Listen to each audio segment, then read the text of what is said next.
To get back out to Yosemite National Park and one of my absolute favorite spots at that park, the Ahwahnee Hotel. And one of our absolute favorite guys is there. Darren Peck is hanging out at a historic place.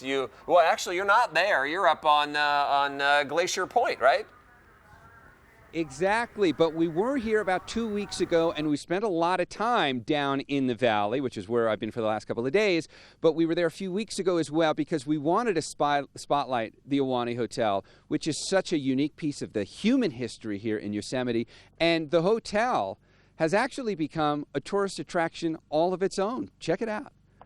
The plaque sits right at the entranceway. People walk by and they can see it.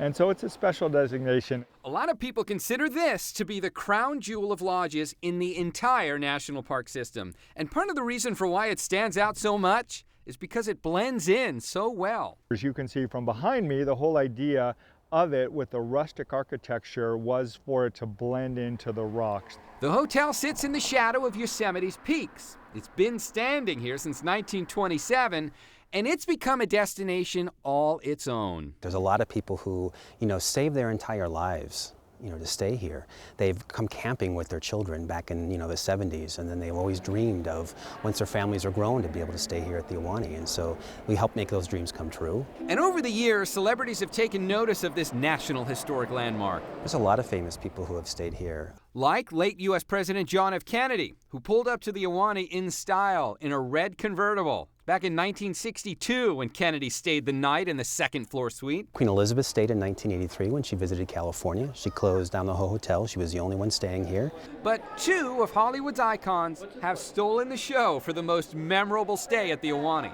That in the 1950s, management got a complaint from the upper floors in the Great Lounge that there was some wild piano playing and singing going on. So management came out, and it was actually Lucille Ball playing the piano and Judy Garland singing.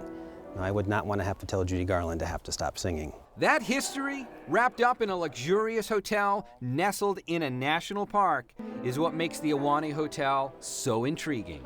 People definitely need to take a look at the Great Lounge. That's the wow factor, in my opinion. And then the dining room, probably the even bigger wow factor. The dining room is certainly spectacular. Okay, so the Ahwahnee's got a lot of, it was built in 1927 and built to last. But there was another hotel which you would never know about when you come to Glacier Point, and a lot of people are really surprised to learn this. The spot I'm standing on, take a look at a photograph taken back in the late 1940s. There was a huge, several-story tall, elaborate hotel right here on the edge of Glacier Point for much of the early 1900s. It stood until 1969, when that year there was a fateful fire. And if we come back to the live view now here, I want to show you where I'm standing, a beautifully landscaped area of Glacier Point. By the way, there's Gary and his crew. They just hiked up the 4-mile trail. This is their third of 3 rims. We're going to talk to them more in a second. But up until 1997, this was a dirt lot because that fire was so intense, and the leftover signs of a huge hotel that had been here were not easy to remove. And the Yosemite Conservancy came in and did a lot of work over many years. So when you stand here now at Glacier Point, it looks like a natural garden. But it wasn't that way. It took a lot of work to do this. The view's fantastic, guys. I'll be here the rest of the morning. We're going to check in with Gary and hear how his hike was in just a few as well. For now, back to you. Oh, man. And the Ahwahnee at Christmas.